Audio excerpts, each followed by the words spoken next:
Un nouvel OGM pourrait bien être autorisé dans l'Union européenne. C'est la Commission de Bruxelles qui tranchera la question, peut-être même dès aujourd'hui.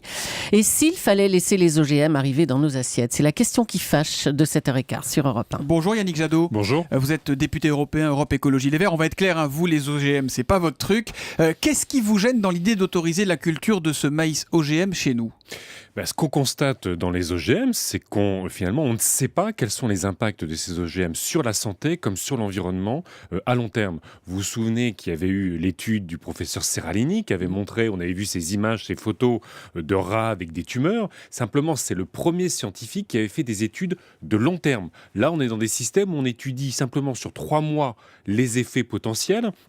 Et s'il n'y a pas de risque totalement avéré, on autorise. Donc c'est le principe de précaution. C'est le principe de précaution qu'on applique. C'est pour ça qu'il n'y a quasiment pas d'OGM en Europe. C'est pour ça que 80% des citoyens européens n'en veulent pas. C'est pour ça qu'une majorité de pays étaient contre cette autorisation. C'est pour ça que le Parlement européen, dans sa grande majorité, était contre cette autorisation. Et on se retrouve dans une situation totalement absurde où la Commission européenne pourrait accorder cet OGM. En gros, il fallait 210 voix hier pour rejeter cet OGM, 260 voix pour rejeter cet OGM, il y en a eu 210, donc c'est pas une majorité qualifiée, c'est pour ça que la Commission va être obligée, c'est ça, d'autoriser cet OGM en France et en Europe. Dans le principe, elle est obligée d'autoriser cet OGM, mais nous savons, et la France le demande depuis des années, qu'il faut totalement revoir le système d'évaluation des OGM. Vous savez qu'il n'y a pas de contre-expertise. La seule expertise d'impact qu'il y a sur ces OGM, c'est la société qui veut promouvoir ces OGM qu'il a fait. Donc on se bat toujours pour qu'il y ait une contre-expertise. Donc ils sont un peu jugés partis. Ils sont totalement jugés partis. On sait qu'il y a eu des scandales au niveau de l'autorité européenne de sécurité des aliments avec des conflits d'intérêts.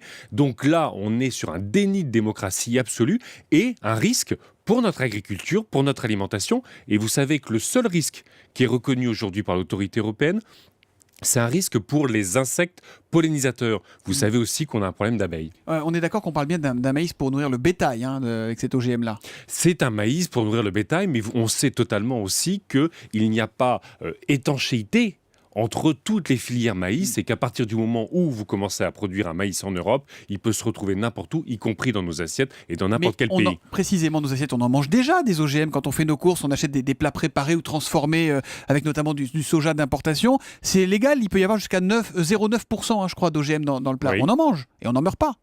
On en mange, mais on n'en meurt pas. En même temps, on ne sait pas quels sont encore une fois, les impacts à long terme. On voit aussi se développer des résistances aux antibiotiques dans la population. Et puis, mais ça, c'est pareil, on n'a pas de preuve. On ne sait pas si c'est directement lié aux OGM. On ne sait pas, mais tant qu'on ne sait pas, faisons la recherche. Et puis surtout, vous savez, si les OGM aujourd'hui ne sont plus un enjeu de l'agriculture, c'est parce que les OGM n'ont pas prouvé leur efficacité à réduire l'usage des pesticides, à accroître les rendements. On voit en Amérique du Nord, en Amérique du Sud, là où sont essentiellement cultivés les OGM, des résistances se créent. Vous savez, quand vous avez ce maïs OGM, en fait, il produit son propre insecticide.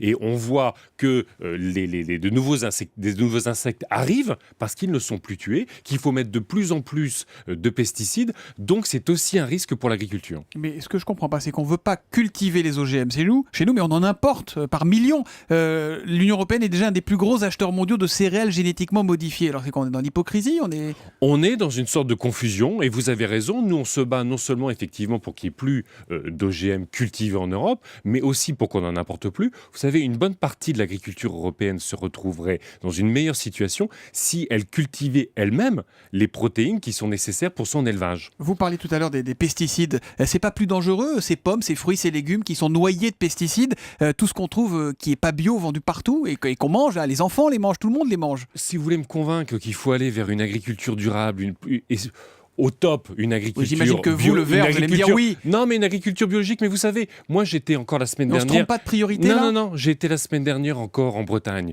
Vous avez des éleveurs qui sont en train de se lancer dans l'agriculture durable, qui sont en train de se lancer dans l'élevage bio. Ils touchent quasiment pas de subventions.